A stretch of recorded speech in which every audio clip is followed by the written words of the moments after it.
Hi, folks. Mary here, and we've been talking about different kinds of chemical reactions. And one of the big important kinds of reactions are combustion reactions.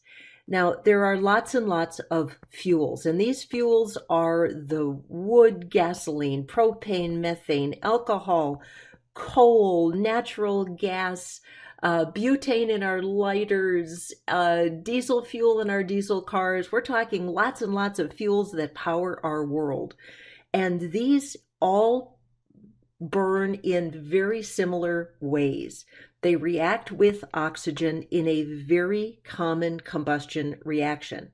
Now, all of these fuels are very much hydrocarbons, meaning that they are a combination of hydrogen and carbon molecules. Sometimes they contain other things. Once in a while, there's going to be some oxygen involved, especially in things like alcohol.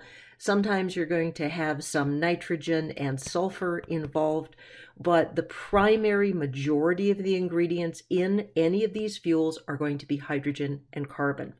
And so as we write these reactions, we are going to use this symbolism to indicate our hydrocarbon fuel, CXHY, and the X and the Y are to indicate unknowns. It depends on exactly what fuel we're talking about as to how many carbons and how many oxygens. I say oxygen, how about hydrogens?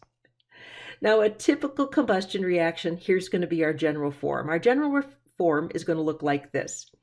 Our hydrocarbon in its form, sometimes it's going to be a gas, sometimes it's going to be as in methane, sometimes it's going to be a liquid as in gasoline, sometimes it's going to be a solid as in coal, but our hydrocarbon is going to burn in the presence of oxygen gas, and when that combusts, the products are going to be carbon dioxide gas, water vapor, and depending upon the purity of the fuel, some impurities, sometimes gaseous, sometimes solids, and energy. Most of that energy is going to come out in the form of heat. Combustion reactions produce an awful lot of heat, and that's one of the reasons humans have been burning fuels for a long time.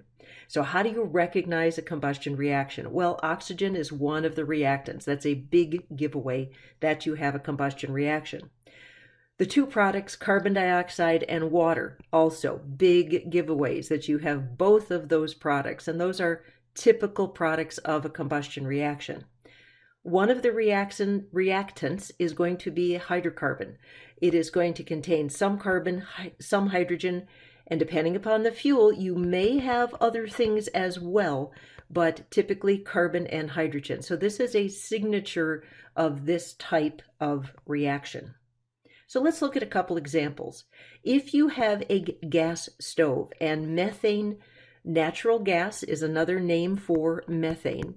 Natural gas may be piped into your home and you pay for that from the gas company. The chemical formula for methane is CH4. When that burns in the presence of oxygen, the products are going to be carbon dioxide and water vapor. Now, one of the reasons that natural gas or methane is such a wonderful fuel is it's a really clean burn. There's not a lot of waste. There is not a lot of impurities that are in that little tiny methane molecule. And so it doesn't leave residue and things in your home, doesn't provide smoke, doesn't provide oily residues that cling to your cabinets or curtains and things like that. It is a fabulous reaction. It follows that typical formula for a combustion reaction. You have a hydrocarbon plus oxygen and our two products, carbon dioxide and water vapor. Here's another combustion reaction, but this one's dirtier. Let's say that you chop some wood and you're going to have a bonfire or you're going to burn this in your fireplace.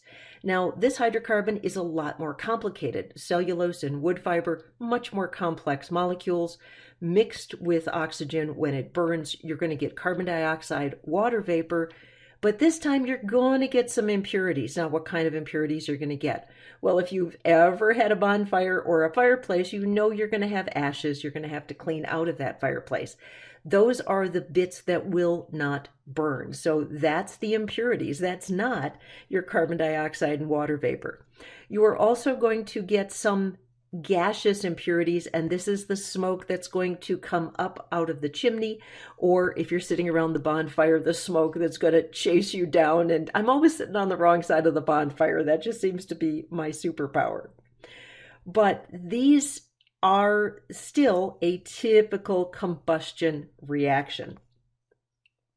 When you and I digest our food, one of the coolest things out there is the fact that a digestion reaction is typically a combustion reaction. It follows very much the same pattern.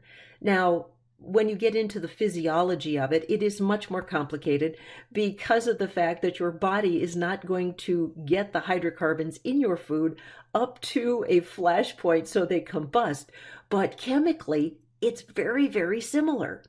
So the combination of chemical reactions that inside of your body are going to overall go through this same process. The hydrocarbons that make up your food, and most of the food you eat, whether that's veggies or meat or milk or dairy or whatever foods you eat, all of those fruits and veggies are going to be mostly hydrocarbons plus some other nitrogen, sulfur, potassium, calcium, and other elements in there. Your body is going to breathe in oxygen. You are going to exhale carbon dioxide. Your body is going to eliminate water waste either via perspiration or when you urinate. And we all know that our bodies eliminate solid waste. Now, what is it going to produce? It's going to produce heat energy that makes you nice to snuggle and some chemical energy. And what do we use that chemical energy for? We use that chemical energy to power our cells, power our brain, power our muscles, make you and I go, make you and I move. So it's a little bit more complicated, but the overall structure of the chemical reactions of digestion of food, very much like a combustion reaction. So that is another basic kind of reaction, and we're going to come back next and talk about redox. See you then.